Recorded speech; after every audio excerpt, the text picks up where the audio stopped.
What's up everybody, this is Abstract from Abstract Reviews, and today we have an unboxing video and review of the newest CPU cooler from Cooler Master, the Hyper 212 Evo.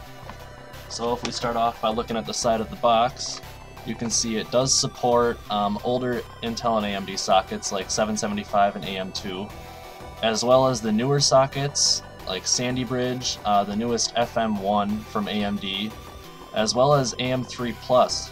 So if you're planning on making a bulldozer build anytime soon, this cooler will work. So if we start unboxing, you can see how huge this thing really is. Generally, the stock Intel and AMD coolers that come with the processors are about as big as the palm of my hand. So that's how big the stock cooler is, and that's how big this is. So this is pretty much as big as my whole hand. It's about 15.9 centimeters high, so you're going to want to make sure your case is wide enough. And the biggest difference between this and the Hyper 212 Plus is right here on the bottom. You can see all the heat pipes are right next to each other. That's called direct contact. And with the older Hyper 212, there was spaces of metal in between each heat pipe, which makes a little bit of a difference as far as heat goes. So far, the 212 Evo is showing about 5 to 10 degrees Celsius cooler on average CPUs. Another difference is the fan blades here.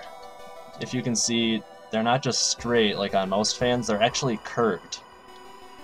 I'm not specifically sure what this does, but I'm guessing it makes a little more airflow with less noise maybe.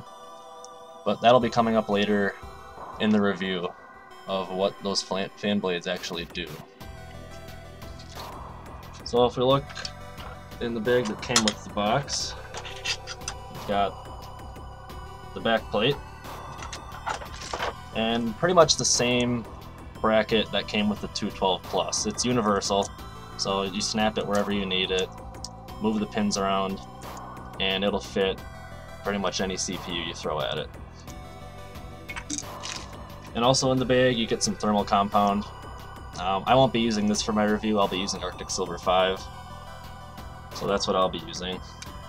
The review is coming up right after this. I have to install this first, so I'll probably just post pictures and do a voiceover in a minute. And one more thing I almost forgot to add about this cooler, probably my favorite part about it, because if you're like me and you're an idiot and you bought a small motherboard with RAM with heat sinks the size of the Eiffel Tower, your fan on a normal cooler like this is going to be hitting your RAM, so you're not even going to be able to install it. So the cool part about this is you can actually move the fan up on the heatsink to clear your RAM, so you don't have to worry about it not fitting over your RAM, because you can just slide the fan up. So that's probably the coolest thing about this, I'd say, to get over the 212 Plus, because if you get the 212 Plus and it doesn't fit, you can't really fix it. But with this, you can just slide the fan right up and you'll clear the heatsink on your RAM, which is really nice.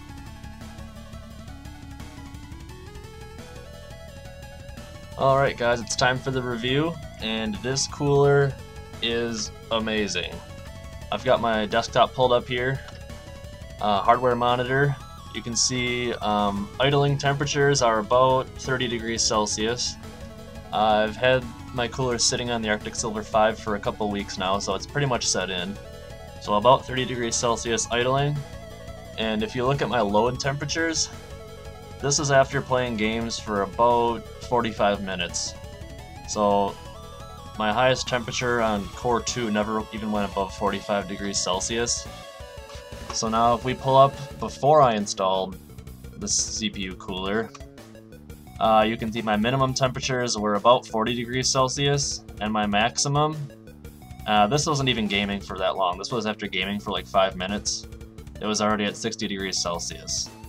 If I gamed for more than about half an hour, this was about 75 degrees Celsius. So as you can see, there's a huge difference. In load temperatures, there's a difference of about 30 degrees, which I've found unbelievable.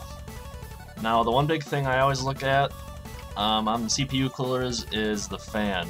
And I know we talked about earlier in the video that the fan blades were curved, and it's pretty much what I thought it was.